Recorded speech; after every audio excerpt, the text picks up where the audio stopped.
the Chinese organized crime families have taken over money laundering for the Mexican drug cartels. Now, this is how this is now working. Back in the day, I guess a few years ago, back in the day, the Mexican cartels were having to smuggle the cash a lot of times back across the border. The drugs would come over, the cash would go back. Now what's happening is the money gets made here in the drug transactions. Chinese money brokers pick up that money, a lot of it from fentanyl, heroin, cocaine, meth, in Oh, the the form fun of, ones. yeah, well, the money making ones. The ones that free up real estate. Yeah.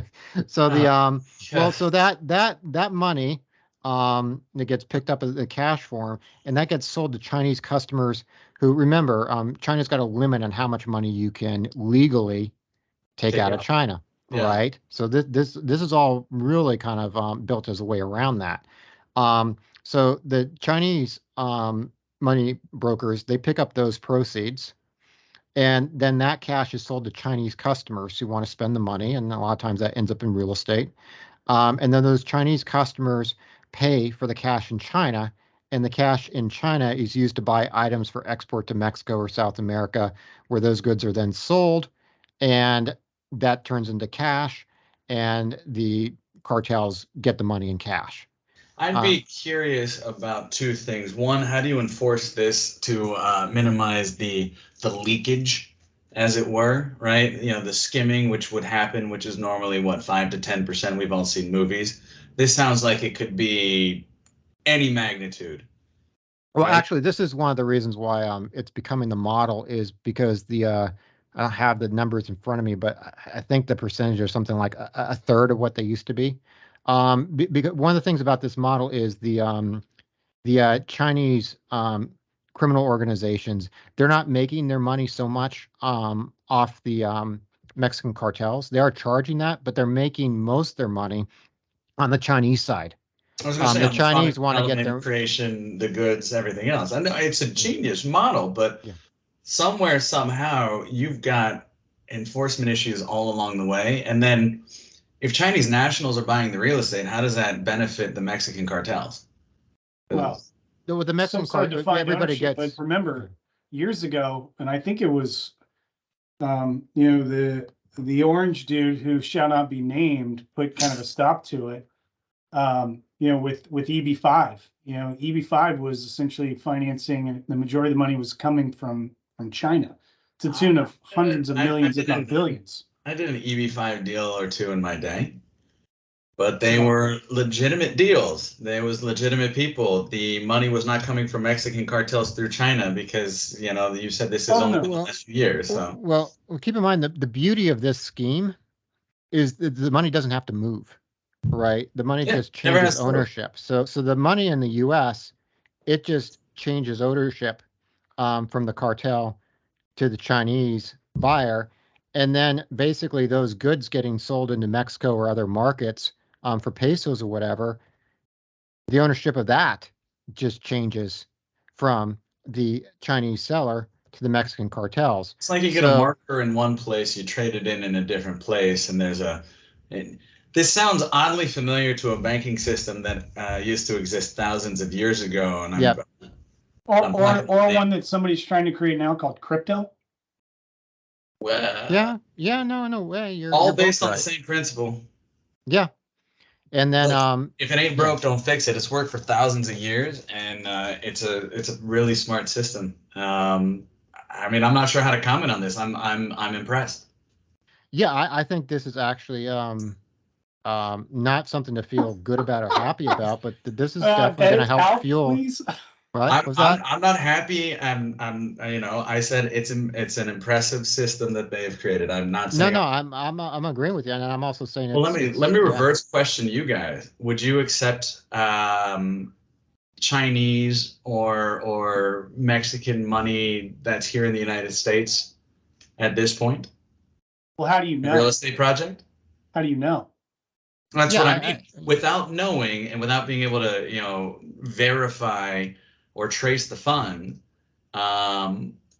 would you be comfortable taking those funds into a real estate transaction?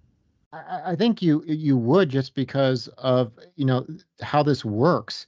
I mean, you end up with a Chinese buyer with money, who's not really, not a drug dealer, not necessarily a criminal. They've used this to facilitate getting their money out of the country.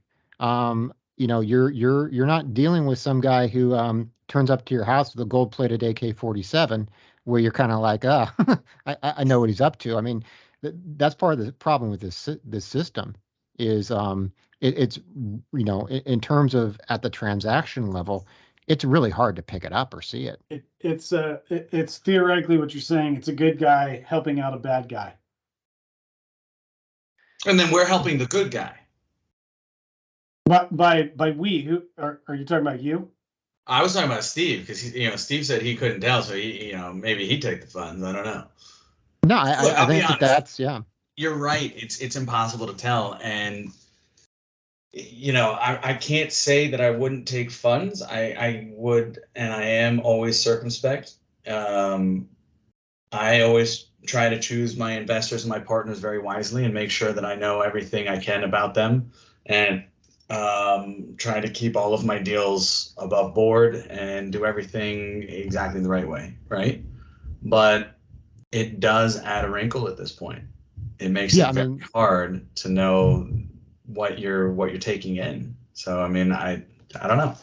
Yeah, I mean, this isn't some Colombian buyer showing up in Miami and saying, I want the first 3 floors of all the condos. Here's the cash, and I don't need to look at it before I buy.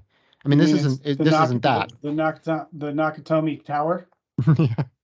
Well, look, I mean, you say that, but that happens in Miami and other locales all the time, with plenty of rich people that are not related to the underworld or drugs or murder or otherwise.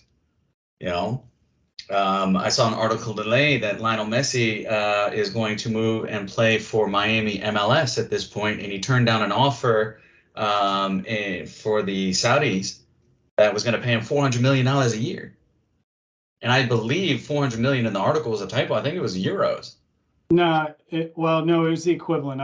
It was actually more than what Ronaldo was receiving, which was kind of the tongue-in-cheek side of the article. That was 300, yeah. So 400 mil a year, and he's going to literally play soccer, or excuse me, football, right? Let's show some respect. You're in the United States. Somebody's gonna fault you.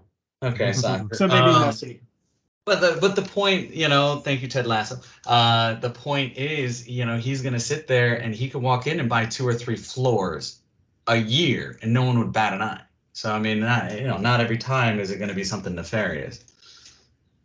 Yeah, and I think this one is I think it's going to help support some real estate markets, and it's just at the level of individual actors, it's almost impossible to really spot or know this is going on. I think it's really more of a state problem. It's more of a government problem, and so far it doesn't seem um, that either government really is super interested in fixing this and solving this. Of course not. There's tax money to be made, right? So, Yep, I think, yeah. Steve said that you can't really tell, and it's hard to tell at the level, and as long as you're working with good actors, I mean, how can you ever really know? I said I'm going to try and look a little bit deeper, but who knows? Maybe I take the money. Jeff, you didn't answer. Look, I think there's 2 sides to this, and I think one side of me says I don't really know because I don't know that I've been there. Then the other side of me says, well, damn, have I been there? And to your point is, how do you know? I mean, theoretically, we go through what we need to qualify our investors. Their relationships we have between all of us.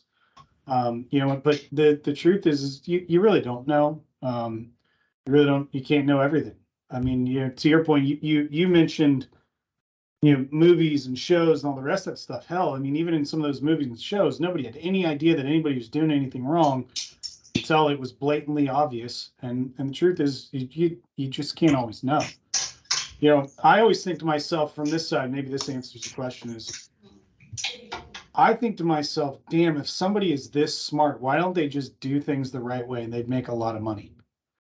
Like my Wow, brain doesn't do it the function right that way. way. Hold on, do it the right way, Well, like the okay. political way and like buying and doing and right. You know what I mean? The so-called legal way that may or may not be harming somebody. Like you put this much So time and effort no into figuring drugs. this part out. Why didn't you just go make money? Like you could have done it.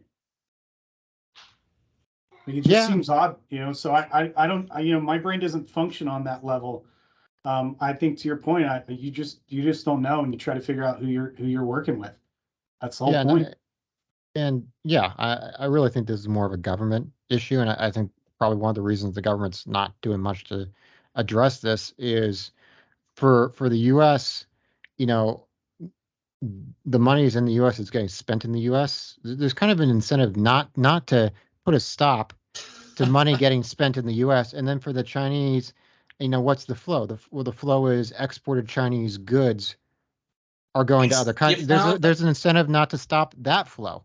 you I found a mean, glitch in the matrix.